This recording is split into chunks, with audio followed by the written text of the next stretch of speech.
I want to talk about the curious case of Mohammed Hoblos, a radical Islamic preacher who is banned from the whole of Europe, the whole of the Schengen area. They don't want him in, but guess what, folks? Looks like he's coming to the UK on a speaking tour. Properly nasty piece of work, this guy. He seems to think, this is what he said, by the way, that it is better to be a rapist, a murderer, or even a paedophile, and to commit those crimes on a daily basis than it is not to pray to Allah. He's also got some pretty weird views about what he calls foreign women. Presumably that includes British women. He says that it's better for you to have an iron nail driven in the back of your skull and through your brain than to touch a foreign woman. No one else seems to want this guy anywhere near their country, but the Home Office, as of today, refuses to confirm or deny whether he's going to be allowed in to Britain to take part in a speaking tour to mark the beginning of Ramadan. He's slated to appear at venues in Birmingham, Manchester, London, Middlesbrough. These are ticketed events. Quite a lot of tickets have been sold, which is pretty worrying in itself.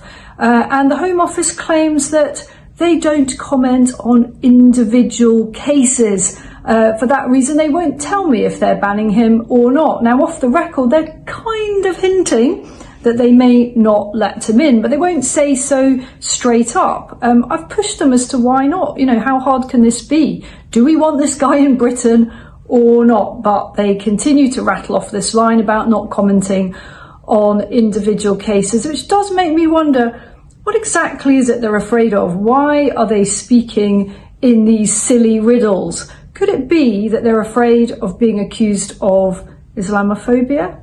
In this sharp critique, Isabel Oakeshott highlights the deeply troubling case of Mohammed Hoblos, a radical Islamic preacher with extreme views who has been banned across Europe, including the entire Schengen area. His ideas, which condone heinous crimes like rape, murder, and pedophilia, are not only shocking but also completely reprehensible.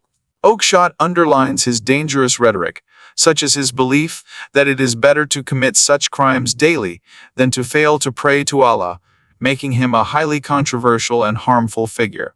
Even more alarming are his misogynistic views on foreign women, which suggest violence and hatred toward them. In light of these extreme ideologies, it is clear that Hoblos presents a serious risk to the public, making his potential entry into the UK deeply concerning. Oakeshott's frustration grows as she reveals that, despite his troubling background, the Home Office refuses to clarify whether Hoblos will be allowed into the country to take part in a speaking tour, which is scheduled to take place at various venues in major UK cities. Her investigation into the situation reveals a disconcerting lack of transparency, as the Home Office remains silent, only offering vague responses that leave the public in the dark. The fact that tickets have already been sold for the events amplifies the sense of urgency and unease surrounding the matter. The way the Home Office handles the issue raises further questions about their priorities and the motivations behind their actions, or lack thereof.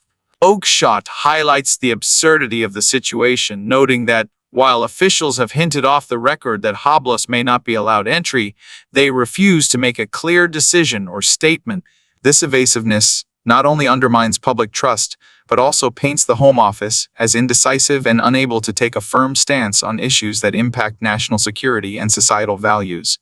Oakeshott's probing questions, such as "do we want this guy in Britain or not?" expose the seeming lack of urgency and responsibility in the decision-making process. Finally, Oakeshott suggests that the Home Office may be avoiding a clear decision out of fear of being accused of Islamophobia, an accusation often levied against those who challenge extremist views.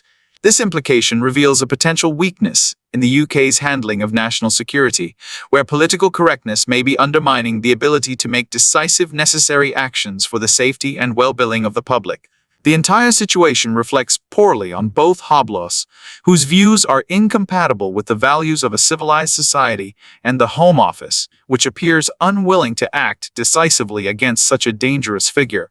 Now, Mr. Speaker, on Sunday the 23rd of February, when we're due to come back after recess, the renowned hate preacher Mohammed Hoblos is due to speak in this country. He's been banned in Germany, banned in Holland. It is clear that the last thing we want is someone coming along and stirring up racial and religious hatred. So can the leader use her good offices to encourage the Home Secretary to issue a banning order to prevent this man from coming to this country?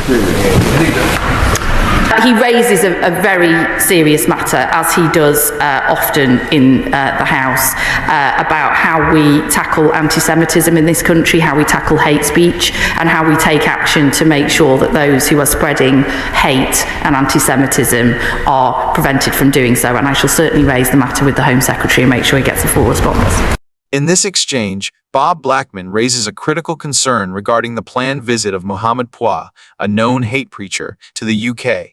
He emphasizes that this individual, who has already been banned from Germany and Holland due to his extremist views, poses a significant risk by potentially inciting racial and religious hatred.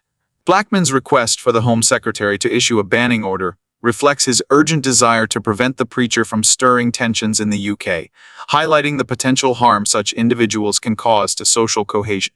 He frames the issue as one of national security and public safety, urging the government to take swift action to protect the country from harmful, divisive rhetoric. Lucy Powell's response, while acknowledging the seriousness of Blackman's concerns, focuses more on the broader issue of tackling hate speech and anti-Semitism. She agrees that the issue of hate speech is critical and promises to raise it with the Home Secretary, ensuring that the matter receives the attention it deserves.